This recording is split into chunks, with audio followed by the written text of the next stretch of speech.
પાંડેસરા ગૌરીનગર પાસે લૂંટના બનાવમાં પ્રયાસ કરનાર ગૌરીનગર ખાતે વહેલી સવારે વૃદ્ધ વ્યક્તિ ચાલવા માટે નીકળ્યા હતા અને સવારના 4 વાગ્યા સમયે સામાજિક તત્વો દ્વારા વૃદ્ધને તીક્ષ્ણ હથિયાર વડે લૂંટવાનો પ્રયાસ કર્યો હતો। લૂંટના આરોપીઓને ઘટના સ્થળ પર લાવી હાથ જોડી લોકો પાસેથી માફી મંગાવી હતી।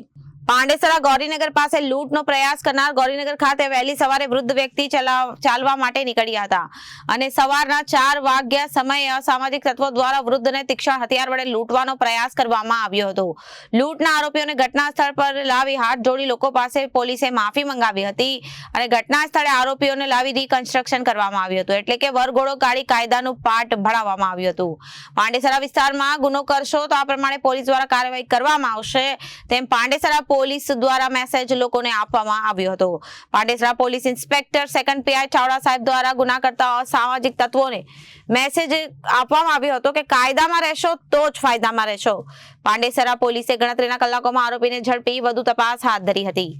પાંડેસરા પોલીસ સ્ટેશન તથા સુરત સિટી તમામના વિસ્તાર તરફથી એક આરોપીઓને અમારો કડક સંદેશ છે કે કોઈ પણ ગુનેગાર ગુનો આચરશે તો તેને જરાય છોડવામાં આવશે નહીં।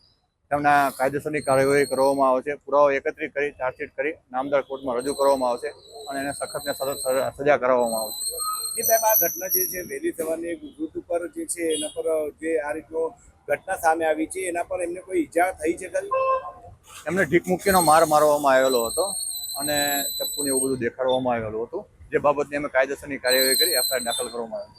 જે સાહેબ આવા અસામાજિક તત્વો અને ગુનેગારોને શું સંદેશ આપો? અમારો એક જ સંદેશ છે સુરત સિટી પોલીસનો કે આવા કોઈ ગુના આચરશે એને છોડવામાં આવશે નહીં, પુરાવા ભેગા કરવામાં આવશે, ચાર્જશીટ રજૂ કરવામાં આવશે, નામદાર કોર્ટમાં તેને સજા માટે મોકલવામાં આવશે। Bureau report Janadesh news.